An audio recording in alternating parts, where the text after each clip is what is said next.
तू जाके घर की साफ सफाई कर ले। थोड़ी देर बाद सास छत पर जाती है। वो देखती है कि उसके सभी गंदे कपड़े धूप में सूख रहे हैं। वो मेघा से कहती है, बहू ये क्या, तूने गंदे ही कपड़े धूप में सूखने के लिए डाल दिए? अरे कम से कम इसको धो तो देती। अरे मम्मी जी, वो मुझे ना आज साबुन नहीं मिला, तो मैंने ऐसे ही पानी में डालकर सीधा धूप में सुखा दिया। ओहो, जब साबुन ही नहीं था तो इतनी मेहनत भी क्यों करी? मम्मी जी, आपको मेरी मेहनत की चिंता कब से होने लगी? ऐसा कुछ नहीं है, चल जा साबुन लेकर आ और इन्हें धोकर सुखा। क्या मम्मी जी, आप भी अभी तो मेरी मेहनत की फिक्र कर रही थी और अब फिर से दोबारा मुझसे मेहनत करवाना चाहती है। अरे एक दिन की तो बात है, यही पहन लीजिए ना आप। बहू की बात पर हैरान आरती कुछ बोले बिना वहाँ से चली जाती है। थोड़ी देर बाद जब शाम होती है, आरती मेघा से कहती है, बहू आज खाना देगी या नहीं?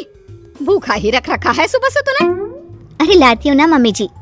आरती को मेघा खाना देती है और जैसे ही आरती खाने का पहला निवाला अपने मुंह में डालती है, वैसे ही उसका मुंह जलने लगता है और गुस्से से तमतमाकर वो मेघा से कहती है, मेघा तुम पागल हो चुकी हो क्या? तुम सब भूल गई हो? अरे पहले कितना अच्छा बनाती थी सब, लेकिन अब तो सब कुछ सत्यानाश कर दिया है। क्यों मम्मी जी, अब मैंने क्या कर दिया?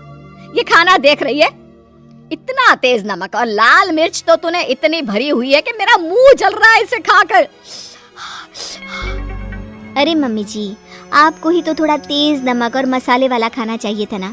कल मैंने ठीक बनाया था तो आपको अच्छा नहीं लगा, इसलिए आज मैंने थोड़ा सा नमक डाल दिया है और लाल मिर्च थोड़ी तेज कर दी। देखिए मैं भी तो खाना खा रही हूँ आपके साथ बैठकर, मुझे तो कुछ गलत नहीं लग रहा। ये सब देखकर आरती अब बहू की प्लेट से एक निवाला खाती है तो उसका खाना बिल्कुल ठीक होता है। अब वो अपनी बहू की चतुराई समझ जाती है। तो ये सब तो मुझे परेशान करने के लिए कर रही थी, हैं? क्योंकि मैं तुझे हमेशा तंग किया करती थी, इसीलिए बदला ले रही है ना? अरे नहीं नहीं मम्मी जी, मैं तो बस आपके मुंह से सच्चाई निकलवाना चाहती थी कि आपकी बहू अच्छी है। बस आपको ही उसके काम में नुक्स निकाल कर तंग करने की आदत है। अरे मुझे माफ कर दे, मुझे भी तुझे इतना परेशान नहीं करना चाहिए था। आप क्यों माफी मांग रही हैं? आप तो मेरी माँ जैसी हैं और माँ बेटी के बीच नोक झोंक चलती रहती है, तभी तो कहानी में नमक मिर्च मसाला सब बना रहता है।